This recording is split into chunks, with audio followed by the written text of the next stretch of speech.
ಈ ಬಿಲ್ ಅನ್ನು ನಾವು ಒಕ್ಕಲಿನಿಂದ ನಾವು ಹರಿದು ಹಾಕ್ತಾ ಇದ್ದೇವೆ. ತಾವೆಲ್ಲರೂ ಕೂಡ ಕೈಯನ್ನ ಎತ್ತಿ SDPI ಜಿಂದಾಬಾದ್ ಅಂತ ಹೇಳಿಕೊಳ್ಳುತ್ತಾ ವಕ್ಫ್ ಬಿಲ್ ಅನ್ನ ನಾವು ಒಪ್ಪುವುದಿಲ್ಲ ಅಂತ ಹೇಳಿಕೊಂಡು ಧ್ವನಿಯನ್ನು ಗುಡಿಸುತ್ತಾ ಈ ಒಂದು ವಕ್ಫ್ ಬಿಲ್ ಅನ್ನು ನಾವು ಹರಿದು ಹಾಕ್ತಾ ಇದ್ದೇವೆ. ಜೈ ಹಿಂದ್, ಜಿಂದಾಬಾದ್ ಜಿಂದಾಬಾದ್, SDPI ಜಿಂದಾಬಾದ್. ಇದನ್ನು ನಾವು ಸಂವಿಧಾನ ವಿರೋಧಿ ಕಾನೂನನ್ನು ಒಪ್ಪಲು ನಾವು ರೆಡಿ ಇಲ್ಲ.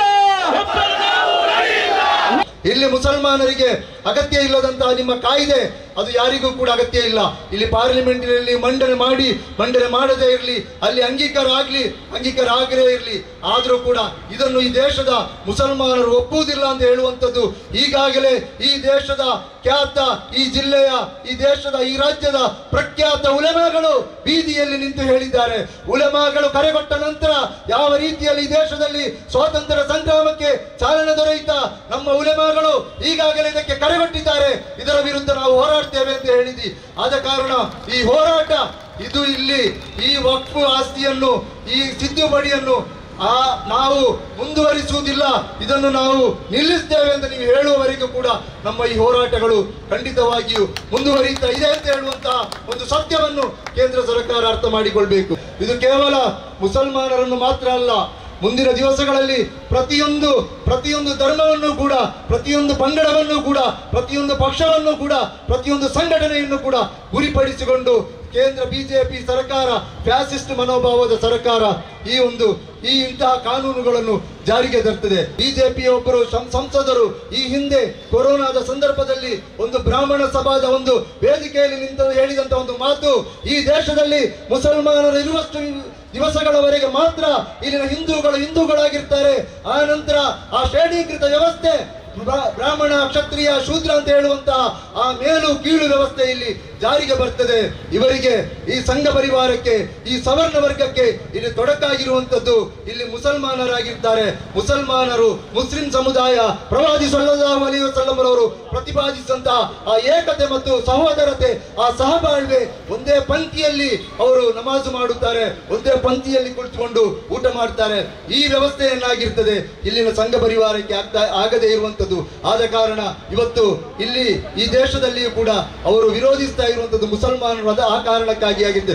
ಒಂದು ವೇಳೆ ಈ ದೇಶದಲ್ಲಿ ಮುಸಲ್ಮಾನರು ಇಲ್ಲದೆ ಆಗಿ ಹೋಗಿದ್ರೆ, ಈ ದೇಶದಲ್ಲಿ ಮುಸಲ್ಮಾನರನ್ನು ಇಲ್ಲದೆ ಮಾಡಿದ್ರೆ, ಇಲ್ಲಿ ಆ ಮನುವಾದ ಆಧಾರಿತ ಸಿದ್ಧಾಂತವಾದಂತಹ ಶ್ರೇಣೀಕೃತ ವ್ಯವಸ್ಥೆ, ಬ್ರಾಹ್ಮಣ, ಕ್ಷತ್ರಿಯ, ಶೂದ್ರ ಅಂತ ಹೇಳುವಂತಹ ಈ ವ್ಯವಸ್ಥೆ ಖಂಡಿತವಾಗಿಯೂ 100% ಈ ದೇಶದಲ್ಲಿ ಜಾರಿಗೆ ಬರ್ತದೆ ಅಂತ ಹೇಳುವಂಥದ್ದು ಇಲ್ಲಿರ್ತಕ್ಕಂತಹ ಶೂದ್ರ ಸಮುದಾಯ ಅರ್ಥ ಮಾಡಿಕೊಳ್ಬೇಕು ಅಂತ ನಾನು ನನ್ನ ಸಹೋದರರಲ್ಲಿ ವಿನಂತಿಯಿಂದ ಹೇಳ್ತಾ ಇದ್ದೇನೆ. ಇವರು ಯಾವ ಕಾನೂನು ಬಂದರೂ ಕೂಡ ಇಲ್ಲಿನ ಜನರ ಕಾನೂನು ಅದು ಬೀದಿಯಲ್ಲಿ, ಅದು ಜನ ಹೋರಾಟವಾಗಿರ್ತದೆ.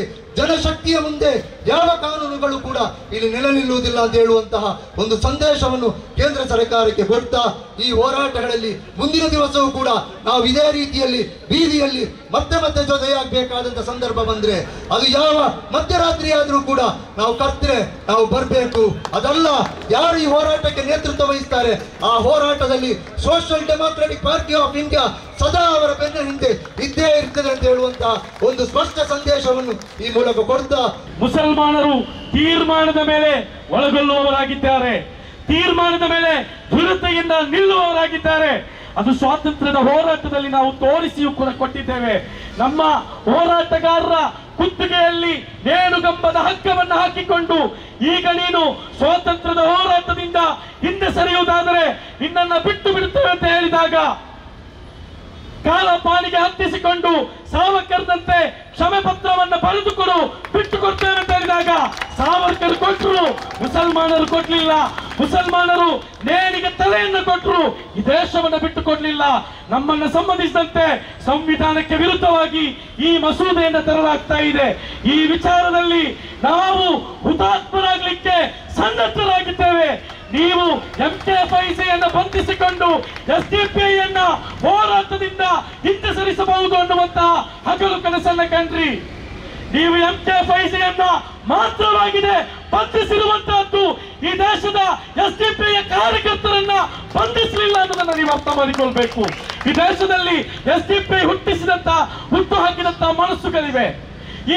ಈ ವಕ್ಫಿನ ವಿಚಾರವಾಗಿ SDPI ಕೇವಲ ಕಾರ್ಯಕರ್ತರ ಜೊತೆ ಮಾತ್ರವಲ್ಲ ಮಾತಾಡಿದ್ದು, ಈ ದೇಶದ ಮುಸಲ್ಮಾನರ ಜೊತೆ ಮಾತಾಡಿದೆ, ಈ ದೇಶದ ಉಲಾಮಗಳ ಜೊತೆ ಮಾತಾಡಿದೆ, ಈ ದೇಶದ ಪ್ರಜಾಪ್ರಭುತ್ವ ಪರರ ಜೊತೆ ಮಾತಾಡಿದೆ, ಮಾನವ ಹಕ್ಕು ಹೋರಾಟಗಾರರ ಜೊತೆ ಮಾತಾಡಿದೆ, ಸಂವಿಧಾನ ಪರರ ಜೊತೆ ಮಾತಾಡಿದೆ, ಫ್ಯಾಸಿಸ್ಟ್ ವಿರೋಧಿಗಳ ಜೊತೆ ಮಾತಾಡಿದೆ. ಇವರೆಲ್ಲರನ್ನ ಕೂಡ ಈ ಧ್ವಜವೇ ಇಲ್ಲದೆ ಒಟ್ಟುಗೂಡಿಸಬೇಕಾದರೂ ಹೋರಾಟದಲ್ಲಿ ಭಾಗಿಯಾಗಲಿಕ್ಕೆ social democratic party of India ತಯಾರಾಗಿದೆ. ವಕ್ಫ್ ಬಿಲ್ ಅನ್ನು ನಾವು ತರ್ತೇವೆ ಅಂತ ಹೇಳಿದಾಗ SDPI ಬೀದಿಯಲ್ಲಿತ್ತು. ರಂಜಾನ್ ಬಂದಾಗ ರಂಜಾನ್ನ ಸುಡು ಬಿಸಿಲಿನಲ್ಲೂ SDPI ಬೀದಿಯಲ್ಲಿತ್ತು. ಶುಕ್ರವಾರದ ನಮಾಜಿನ ನಂತರಗಳಲ್ಲೂ SDPI ಬೀದಿಯಲ್ಲಿತ್ತು. ಈದಿನ ಸಂದರ್ಭದಲ್ಲೂ SDPI ಈ ದೇಶದಲ್ಲಿ ವಕ್ಫ್ ಬಿಲ್ಲಿನ ವಿರುದ್ಧವಾಗಿ ಬೀದಿಯಲ್ಲಿತ್ತು ಅನ್ನೋದನ್ನ ನೀವು ಅರ್ಥ ಮಾಡಿಕೊಳ್ಬೇಕು. ಇನ್ಶಾ ಅಲ್ಲಾಹ್ ಮುಂದಿನ ದಿನಗಳಲ್ಲಿ SDPI ಇದೇ ರೀತಿಯಲ್ಲಿ ಈ ವಕ್ಫ್ ಬಿಲ್ಲಿನ ವಿರುದ್ಧ ಬೀದಿಯಲ್ಲಿ ನಿಲ್ಲಿಕ್ಕಿದೆ ಅನ್ನೋದನ್ನ ನಾವು ಹೇಳಲಿಕ್ಕೆ ಇಚ್ಛೆ ಪಡ್ತಾ ಇದ್ದೇವೆ. ನಮ್ಮ ಹೋರಾಟ ಬಹಳ ಸ್ಪಷ್ಟವಾಗಿದೆ.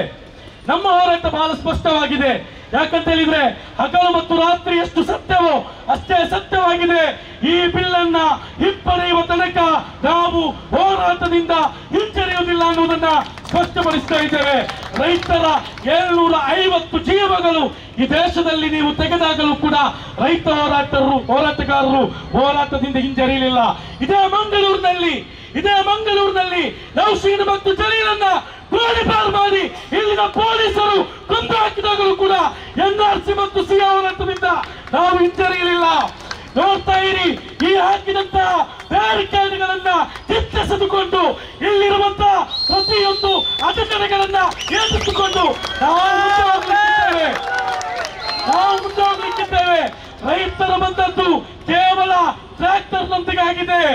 ನಾವು ಈ ದೇಶದ ಸಂವಿಧಾನದ ಪುಸ್ತಕವನ್ನು ಹಿಡಿದುಕೊಂಡು ನಾವು ಡೆಲ್ಲಿಯ ಕಡೆಗೆ ಹೆಜ್ಜೆ ಹಾಕಬೇಕಾಗುತ್ತೆ, ಸಂಸತ್ತಿನ ಕಡೆಗೆ ಹೆಜ್ಜೆ ಹಾಕಬೇಕಾಗುತ್ತೆ. ಯಾಕಂತ ಹೇಳಿದ್ರೆ ನಮಗೆ ಈ ದೇಶದ ಸಂವಿಧಾನವನ್ನು ಉಳಿಸಬೇಕಾಗಿದೆ.